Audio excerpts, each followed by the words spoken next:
தமிழகத்தின் புது அப்பா அவதாரம் எடுத்திருக்கும் திரு ஸ்டாலின் அவர்களே, காலையில கன நேரத்தில் ஞானோதயம் உதித்த மாதிரி நான் என் மக்களுக்கு 5000 ரூபாய் நான் போட போறேன். எல்லாரும் நான் இன்னைக்கு உங்களுக்கு போட்டிருக்கேன். எல்லாரும் சந்தோஷமா இருங்க, நல்லா செலவழிங்க, முடிஞ்சா மிச்சப்படுத்துங்க அப்படின்னு சொல்லியிருந்தீங்க. உண்மைதான்ப்பா. நீங்க கொடுத்தீங்கல்ல அந்த 5000 நல்லா செலவழிச்சோம். சிங்கப்பூர் ட்ரிப்புக்கு போனோம், அப்புறம் நல்லா இங்க இந்தியாவுக்குள்ள சுத்தி பார்த்தோம். என்னென்ன சாப்பிடணுமோ எல்லாத்தையும் வச்சு சாப்பிட்டோம். அதுக்கப்புறம் எங்க வீட்டுக்கு பக்கத்துல 3 ஏக்கர் விலை பேசிக்கிட்டு இருக்கோம். சந்தோஷமா இருக்கும். அது எப்படி உங்களுக்கு தோணுச்சுன்னு தெரியல, மனசாட்சியே இல்லாம. சரி ரைட்டு விடுங்க. என்ன சொன்னீங்க? நான் அட்வான்ஸா ஏன் போடுறேன் தெரியுமா? யாரோ ஒருத்தர் கேஸ் போட போறாரு, இப்படி இந்த மாதிரி தேர்தல் இது வந்துருச்சுன்னா இந்த மாதிரி 1000 ரூபாயெல்லாம் போடக்கூடாது, அந்த ஸ்கீம் எல்லாம் நிப்பாட்டிடுவாங்க, அதுக்காண்டி மக்கள் ஏமாந்துடக்கூடாதுன்றதுக்காண்டி நான் 5000 ரூபாய் போறேன். சரி, 5000 கணக்கு என்ன சொன்னீங்க?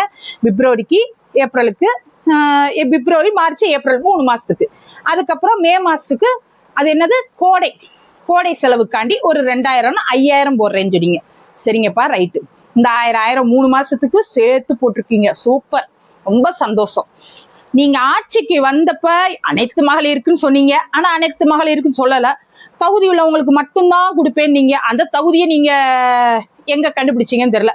அது என்னமோ 1,38,00,000 பேரோ என்னமோ தகுதி பெண்களே, அந்த 1,38,00,000 பேர் தான் தகுதி உள்ளவங்க.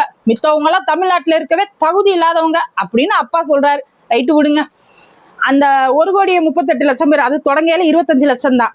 அவங்களுக்கு 28 மாசம் நீங்க கொடுக்கலாம். 28 மாசத்துக்கு 1000 ரூபாய் மேனி கணக்கு பண்ணீங்கன்னா 28,000. அதுக்கப்புறம் பொங்கல் காசு இருக்குல்ல, இப்ப இந்த தடவை 3000 கொடுத்தீங்களா, கூடால 2 வருஷம் கொடுக்கலாம். அந்த 2 வருஷத்துக்கு 3000 கணக்கு பண்ணா என்ன ஆகும்? 6000.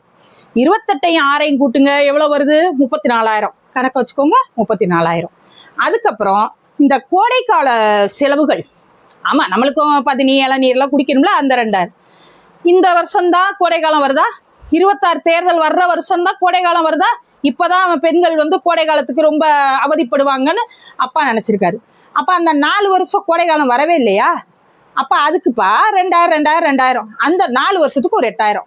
ஏற்கனவே எவ்வளவு சொல்லியிருந்தோம்? ஒரு 34,000. இது ஒரு 8000. 34 8ஐயும் கூட்டுங்க, எவ்வளவு வருது? 42,000. இந்த 5000 அட்வான்ஸா போட்டீங்கல்ல, இந்த 42,000 எப்ப எங்க கணக்கு வரும்? சீக்கிரம் போட்டுருவீங்கல்ல? போட்டு விட்டுருங்க. போட்டு விட்டீங்கன்னா இன்னும் நீங்க சொன்னீங்களா சந்தோஷமா இருங்க, நல்லா செலவழிங்க. இன்னும் நாங்க நல்லா செலவழிப்போம், அதுவும் எங்க காசு தான். போட்டு விடுங்க. உங்க புண்ணியத்துல நாங்க சந்தோஷமா இருந்துட்டு போறோம்.